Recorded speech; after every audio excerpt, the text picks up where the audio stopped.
Well, today I want to talk about the two aspects of anger.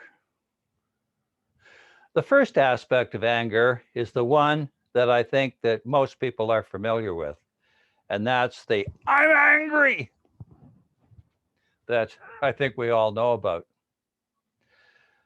The first aspect of anger was a very big part of my life, and uh, I don't know. I'm part Irish, and the Irish are famous for being emotional, famous for being artists, famous for being drunkards, famous for a lot of things. But I remember when I was a little kid, I found out from my father that my grandfather, who was from Ireland, was killed in a drunken brawl somewhere in a pub in Toronto. And but anyway, um, I can identify with that sort of anger. And I think to a great extent, that anger was kind of tied to the fact that I'm an alcoholic too, because when you were drinking, you became more emotional and you were more susceptible to anger as well. I think that played a part of it. But anyway, um, I just want to tell you something that I've told many times now over the last couple of years. Something that I'd never told anybody up till a few years ago, but it kind of became part of the presentations I was doing, and the talks I would do in meetings, and usually talking about the subject of anger. And so I'll just tell you what happened. And this was a long time ago, uh, over 30 years ago. And once I got so angry that I actually grabbed the refrigerator in the kitchen and I threw it across the kitchen floor, and the thing just bent and crashed and everything spilt out. And it was just a fucking mess, as you can well imagine. And after I threw it over, I just stood there and looked at it. And I remember my former wife at that time, she just kind of looked at it and said nothing. I mean, what was there to say? I mean, you know, wasn't that the stupidest thing you ever did in your whole life? So, what could you say? The next day, I went out and bought another refrigerator. But the interesting thing was that, nobody ever said a word about it. And I never mentioned a word to anybody. And I mean, why would you? It's, just such a stupid thing to do. Um, and I think even George Orwell would have been proud of me because it just kind of went down the memory hole like it never happened. But of course, it did happen. But I remember that moment, uh, being that angry because, I was so frustrated. I was working three jobs. I was trying so hard to be, I was in a crazy church and I was trying so hard to be a good member of the crazy church, which was so frustrating. And I was trying to be a good husband. I was trying to be a good father. I was trying to do so many things. And at the same time, I had this monkey on my back. I was an alcoholic and I couldn't admit it to myself or to anybody else. And life could just become so frustrating that you just wanted to grab a refrigerator and throw it across the kitchen floor. Like that's anger, like that's real anger. But anyway, I remember I started telling that story probably a few years ago in meetings. And at first I was really kind of reticent, like, I don't know about telling this, like maybe people won't like me anymore. Maybe people will be afraid of me. Hey, if you can do that sort of thing, maybe you're dangerous. But of course, you know, after I tell my story, I think people like me even more because they can relate. Because I think we can all relate to one degree or another about being angry.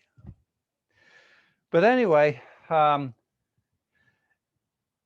that time, or just maybe shortly after, about the time when I stopped drinking, and I realized I had this anger that would crop up from time to time. And usually it was kind of like when somebody would throw a curveball, you know, they would say something that I wasn't expecting, something that was really upsetting. And I could just lose it. I could just kind of, and once I'd lost it, uh, you know, you just do something that you don't like to do. You just get so angry that you've lost control. And and I came to realize, because I was really trying, I'd stopped drinking, and life was getting better, so much better.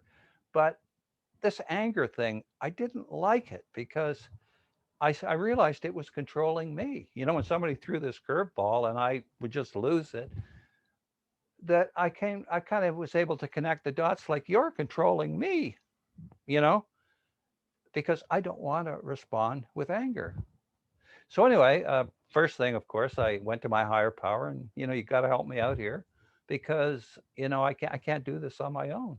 Um, I've tried, I've really tried. But one thing that I really did do, I was fortunate at that time, was I saw the relationship between other people controlling me by triggering me. So I said, look, I said, in the future, I don't want people to control me. I want to control myself. So anyway, so I said, next time somebody triggers me, I'm going to look at this as an opportunity, and I'm going to take control. I'm not going to respond, by getting really angry. I'm going to say, this is an opportunity, and I can choose how I respond. And so I would practice. I would almost say, I wonder if today I'm going to get a chance to practice. But it wasn't every day or every week or every month even. But you know, I did practice, and I'd say after a year, I had really changed it.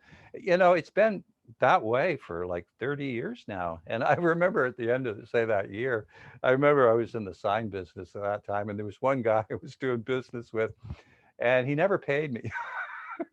I did a side. He was happy with it, but he never paid me. But he was going down the tubes too. And so one day I finally showed up at his place, and there was nobody there but him. And he came to the door of this factory, and he told me a story. And and then he looks at me. He says, how come you're so calm? Every time I see you, you're so calm. Is it something you drink? And it kind of made me feel good because like I'd really had come to terms with this anger that had been so much a part of my life. And I know I've said this many times before, like in meetings and presentations, but what I was learning actually was said before by Viktor Frankl in his book, the uh, I think it was Man's Search for Meaning. But anyway, he said anything can be taken from a man, but the last of the human freedoms to choose one's attitude in any given set of circumstances. He said when we can no longer change the circumstances, we are challenged to change ourselves. And the kicker is, he said, between stimulus and response, there is a space. And in that space is our ability to choose our response. And in that response is our growth and our freedom. So Viktor Frankl was kind of saying the same thing that I'd kind of learned, in my dealing with my anger, was that between stimulus and response, there is a space.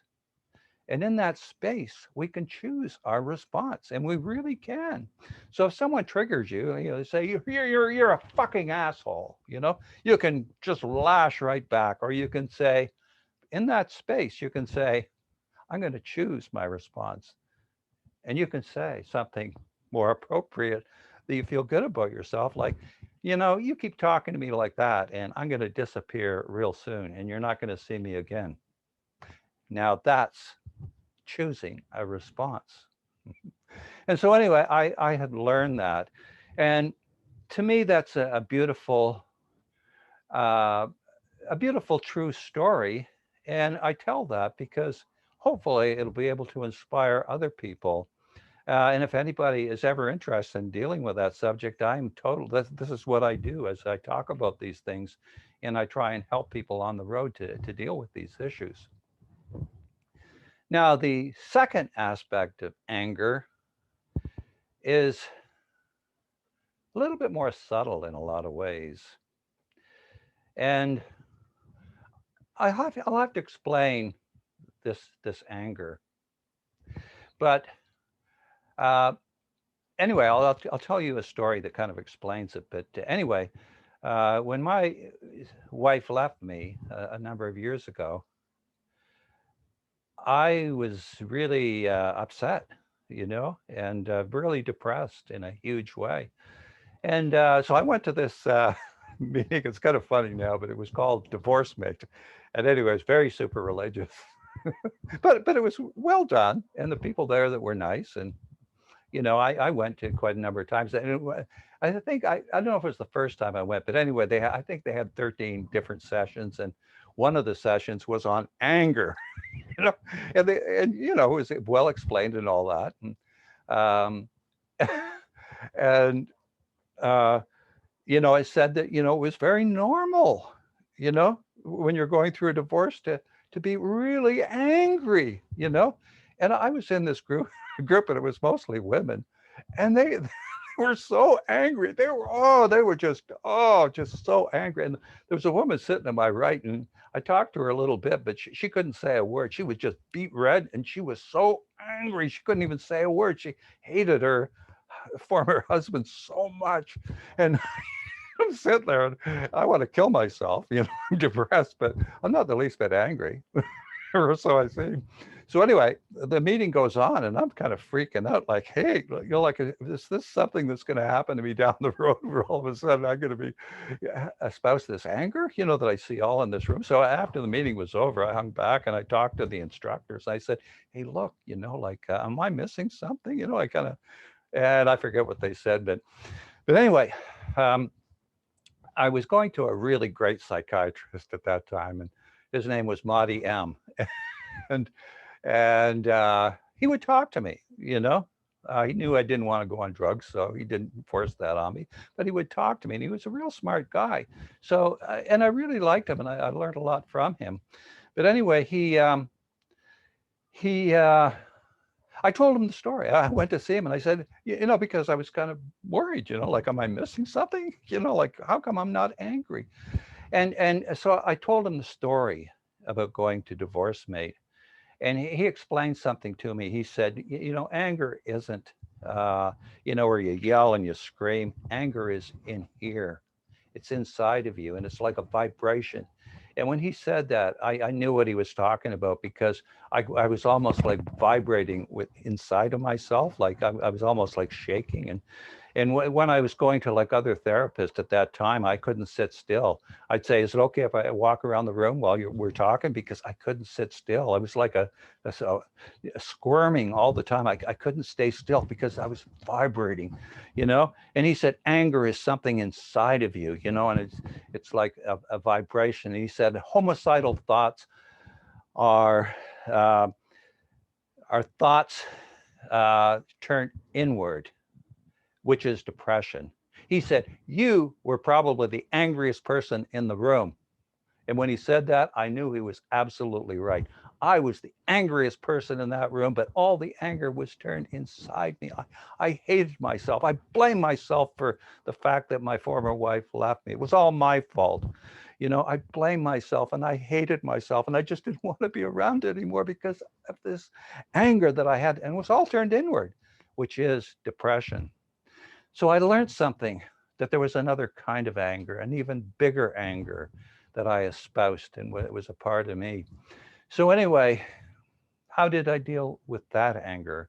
Well, that is a story. And fortunately, once again, I asked my higher power to help me out with this, because, I couldn't do it alone. So anyway, I kept searching, talking to people, and I came across a woman in a group, and she said some words to me that really helped me. And I was talking to her, and I didn't even know what she looked like, but I told her my story, how bad I felt and what was going on, and she said, it's totally understandable that you feel the way you do, having gone through what you went through. And she was kind of referring to my childhood, growing up in, dysfunction, growing up and, you know, and then the shame that I had as a little 5-year-old and 6-year-old and, being forced into hiding and just being shaking in my boots, just being so afraid. And the shame that took over me and, having to create a false identity to present to the world, to survive and, becoming a reactor where I would never I would just react to what other people, led the way, so, and so she said, it's no wonder you feel the way you do. It's totally and I knew she was so right. And every time I talked to her, she had a calm voice. She would say, it's totally understandable that you feel the way you do, having gone through what you went through. No wonders I became codependent. No wonders I became an alcoholic. And what she said made so much sense. So when she said that, the first thing that happened, and it was almost immediately, was I was able to forgive myself. Like, what am I doing, beating myself up like this when it just doesn't make any sense? It's no wonders I feel the way I do, having gone through what I went through. And the second thing, almost right on its heels, was I started to love myself, to say, hey, look, what am I doing? Hating myself. Like, there's a lot of good things about me. Like, I'm a talented photographer. I'm a really smart person. I've helped many people. I've traveled the world. I've done many, many, many things in my life, and I started to focus on, the good things about me and the good things that I've done. But the real kicker was I became a fighter, almost right on the heels. Like, okay, you know, I grew up in dysfunction. I lost my identity. I can get my identity back, and I've been getting my identity. This is me right now. This is me. This is the person that I really am. And I'm just loving being me. And I'm not afraid to be me anymore. I could have never said anything like this, I don't know, 6, 7 years ago. But once I saw the wrongs, I was able to stand up and right those wrongs. Okay, I became a people pleaser. I don't have to please people anymore. I'm going to say my truth, whether people like it or not. Okay, I became a reactor. I never stepped out and took took advantage of my life by doing the things. I can change that. I can start doing things. And that's been such an incredible journey for me. But the big thing was my identity, like I'd lost my identity. I got my identity by being either married to somebody or mainly that was the big codependency of all. But I can get my identity. I can be me. I can stand on my own 2 feet. I can be the person I want to be, the person that I am. I can come out of hiding. And that's what I've been doing now for I don't know, 5, 6, 7 years. And it's been the greatest journey I've ever been on. And it's not like there's ever any end of the road. I'll be doing this as long as I live, learning to be more me, learning, to express myself more openly, to come out of hiding. And the really important thing of this is so common with addictions. Like, how many people are alcoholics, how many people are addicted to drugs, how many people are codependent, you know, and so much of the time they they don't know why, you know. No one's ever asked the question, like, why? What happened? And there's been so much study, and that's the study I'm doing right now, asking that question, why? Why are you an alcoholic? Why are you codependent? And when we ask those questions, why, we can go back to the kind of like the same thing I'm talking about, like my story, my anger, my codependency, and they can relate to those stories because they've experienced the same thing. So anyway, anger is something that I'm glad it doesn't control me anymore. I just feel so. It's kind of interesting, but one aspect of anger was, I'm not totally free of anger either, because I remember. This was going back about a year ago, and I have a good friend. And anyway, we were talking about this, and he got angry. And so we were talking about how to deal with it, and then and he dealt with it, and it worked out, quite good. And we congratulated each other. And then about a month later, something happened in my life where I got angry. So I called him up and I said, I'm pissed off, and I'm really happy that I can be angry, that I can espouse, like a self-righteous or a justifiable anger. I'm human. I can be angry. And so we talked about it, and we, talked about how I was going to deal with it. But it didn't control me. But it's just that, you know, anger is something that I'm glad that, is a part of my life, and I can be angry too. But but anyway, that's my that's what I wanted to say about anger. And I just hope uh, that these stories and what I've learned can hopefully be of some help to you or people that you know. But anyway, that's it for today. So we'll see you next week.